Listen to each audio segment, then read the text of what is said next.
submit to you in writing. I'm going to have to deviate from what I'd planned to do because of the ranking member's opening statement, which I found instructive, if not predictable. So I want us to summarize for just a second. Secretary Clinton said she followed all State Department rules and regulations, but the truth is she did not. Secretary Clinton said her unique email arrangement was approved by the State Department, but it was not. Secretary Clinton said she used one device for convenience, but she did not. Secretary Clinton said she did not send or receive classified material, but she did. She said she turned over all of her work-related emails, but she did not. She said her attorneys personally reviewed each email, but they did not. So when faced with a series of demonstrably false statements, utterly impeached by both fact and logic, the ranking member did what lots of criminal defense attorneys do, which is blame the investigator. And when that didn't work, they throw the Hail Mary pass of all criminal defense attorneys. Other people did it too. Which brings me to General Colin Powell, one of the most respected people in our country's history. You know, Secretary Clinton told the FBI, and I'll concede, she says different things to the public than she says to the FBI, but she told the FBI that Colin Powell's advice had nothing to do with her decision to set up her unique email arrangement with herself. Now, I'm going to say that again in case anybody missed it. Secretary Clinton told the FBI, under penalty of not telling the truth, that Colin Powell's advice, email, had nothing to do with her decision to set up that unique email arrangement with herself. Now, I will say this in defense of Mr. Cummings. I understand why he may not believe her. I understand that. I understand why he may have credibility issues with anything that the Secretary said. I get that.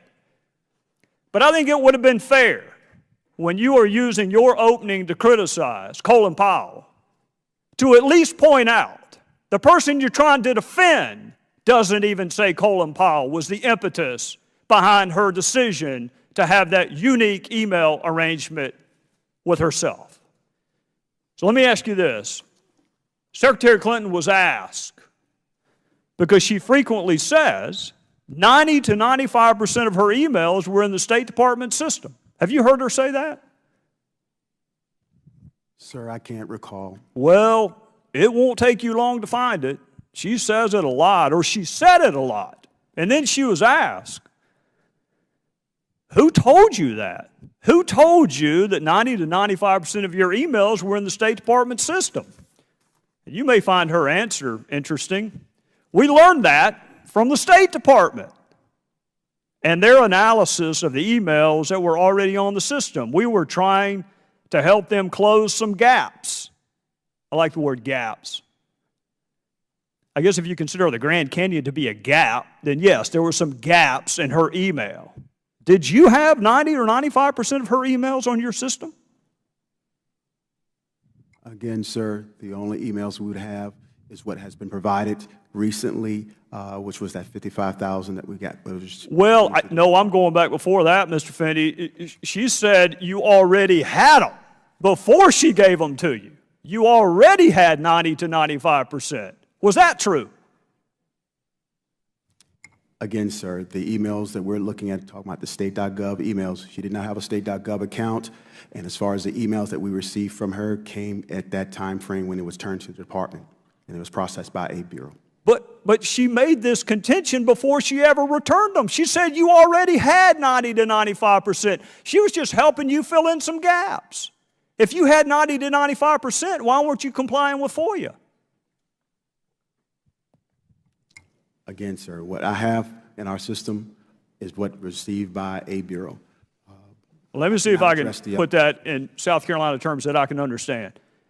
If she said that you already had 90 to 95% of her emails before she ever returned them, That ain't true. Sir, if I may say this, unless she's talking about the files that were sent to other individuals within the State Department, sent to their state.gov account. Well, how does that capture personal-to-personal emails?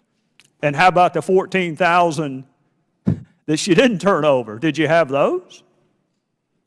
Again, sir, what you're talking about here. Oh, I understand her position. Yes, sir. The fact that I didn't keep them doesn't mean that whoever I sent it to didn't keep it. I get that. What if it's private to private? How are you supposed to have Sidney Blumenthal's emails if it's private account to private account? How do you have that?